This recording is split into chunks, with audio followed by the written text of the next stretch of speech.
Welcome to steno with पूर्णिमा। अगर आप इस चैनल पर नए हैं तो प्लीज़ चैनल को सब्सक्राइब करें।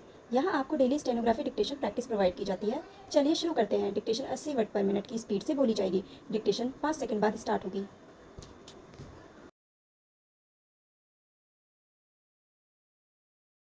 सभापति महोदय, केंद्रीय सरकारी कर्मचारियों को हिंदी में प्रशिक्षण के सभी पहलुओं पर विचार करने तथा अब तक उसकी प्रगति की समीक्षा करने के लिए एक समिति के गठन का प्रस्ताव है।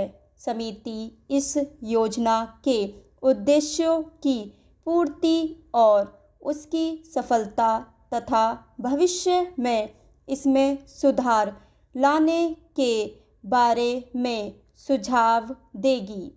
अगले 2 वर्षों में शिक्षकों को प्रशिक्षित करने की भी एक योजना तैयार की गई है।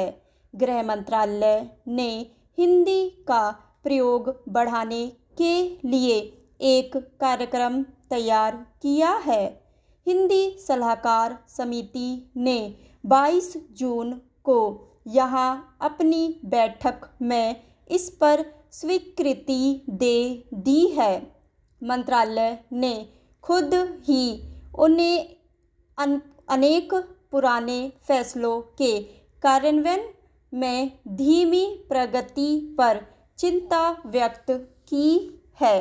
अब तय हुआ है कि भारत में हस्ताक्षर किए जाने वाले सभी अंतर्राष्ट्रीय समझौते तथा संधियां जो हिंदी में तैयार होने वाली हो, अवश्य ही हिंदी में तैयार होने लगेंगे। करारों, संविदाओं तथा टेंडरों के फार्मों आदि को हिंदी और अंग्रेजी में तैयार करने के प्रयत्न किए जाएंगे। हिंदी सलाहकार समिति की बैठक की अध्यक्षता गृह मंत्री ने की।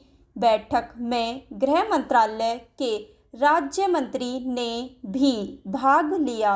हिंदी भाषी क्षेत्रों में स्थित कार्यक्रमों में पारस्परिक पत्र व्यापार के लिए हिंदी का उपयोग बढ़ाया जाएगा। पहले वर्ष में हिंदी में न्यूनतम पत्र व्यवहार 30% तथा अब अगले वर्ष में उसे बढ़ाकर 50% करने का फैसला किया गया है।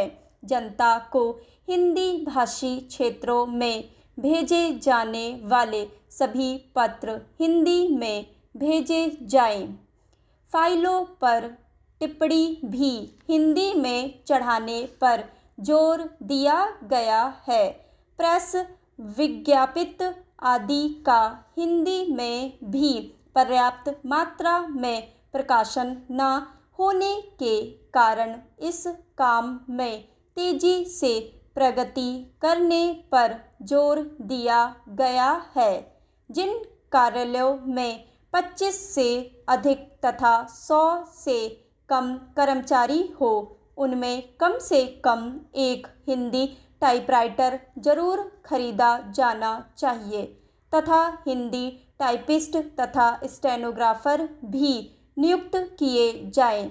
ये निर्देश तो हिंदी के प्रयोग को बढ़ावा देने के लिए वास्तव में प्रशंसनीय कहे जा सकते हैं, लेकिन केवल निर्देश देने से काम नहीं चलता।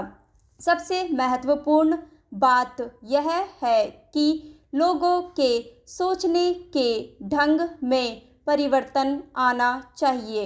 लोगों को चाहिए कि वे स्वेच्छा से अपना दिन प्रतिदिन का कार्य हिंदी में करें और यह न सोचें कि हिंदी में कार्य करने पर लोग उन्हें अनपढ़ समझेंगे। जब तक लोगों के अंदर यह हीन भावना विद्यमान रहेगी कि अंग्रेजी में काम करने पर या अंग्रेजी में बातचीत करने पर ही दूसरे उन्हें पढ़ा लिखा समझेंगे, तब तक हिंदी का प्रयोग नहीं बढ़ सकता, चाहे सरकार कितने ही प्रयत्न कर ले या धन खर्च कर ले।